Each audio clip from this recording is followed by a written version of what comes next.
Today, I'll be speaking about a new legend in town. Does it live up to the name? Stay tuned to find out and cue the music!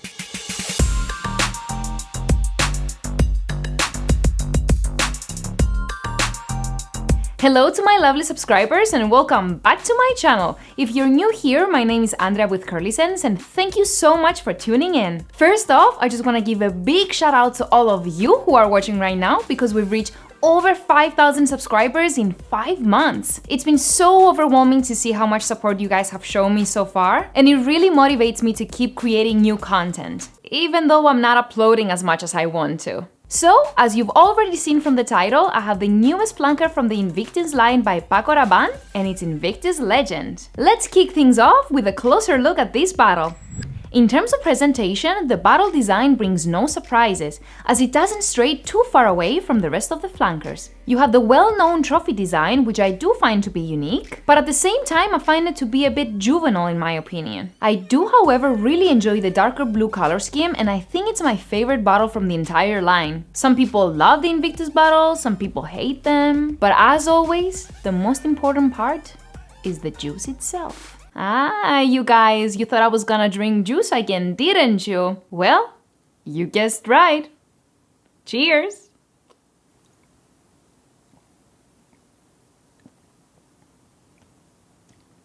Damn, that's good.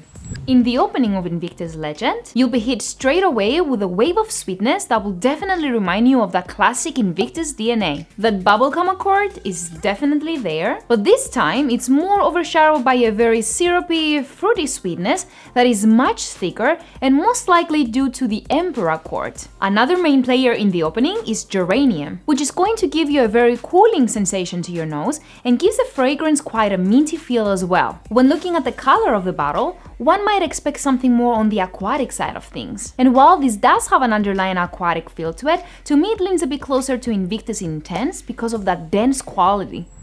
In the mid, I start to get a prominent herbal spiciness from the bay leaf, as well as the other spices used in this composition. I also start picking up on something very reminiscent of pine, and it gives off this very green Christmas tree vibe. There is definitely a bit of saltiness to Legend as well, but I wouldn't necessarily compare it to fragrances like Dolce & Gabbana's Light Blue or Bulgari's Aqua Amara.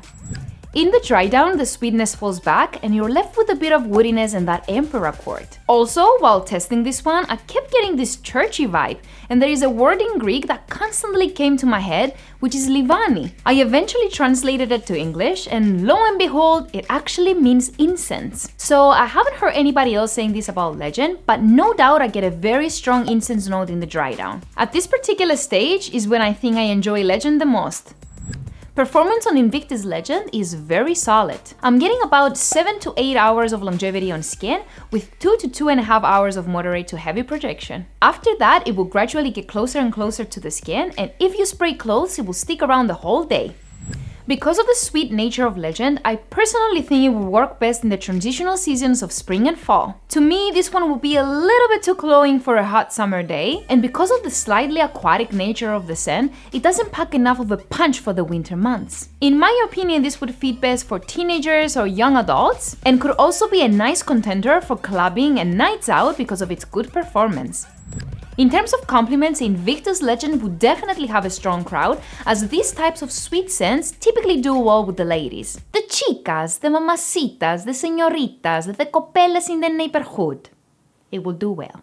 It gives off a fun and youthful vibe that's definitely mass-pleasing for the most part, but personally, I'm not actually a fan. While I do enjoy some sweet or even gourmand fragrances, the sweetness in Legend is somewhat annoying to my nose. That, in combination with some of the other notes, just creates something that I wouldn't be too keen to smell on a guy. If I had to choose, I would probably go with Invictus Intense or even the original. So with that being said, my rating for Invictus Legend is 5 out of 10. Legend currently retails between $74 and $96 for the 50 and 100 ml bottles, and it hasn't hit too many discounters as of yet. In my opinion, I will definitely wait until it sells at discounted prices and pick it up for the full season. Conversation time! I would love to know your thoughts on Invictus Legend if you've tried it, and I'm also curious to know your favorite fragrance from the Invictus line. Thanks so much for watching, and as always, don't forget to subscribe, turn on your bell notifications, and give this video a big thumbs up so I know that you enjoyed it. See you soon!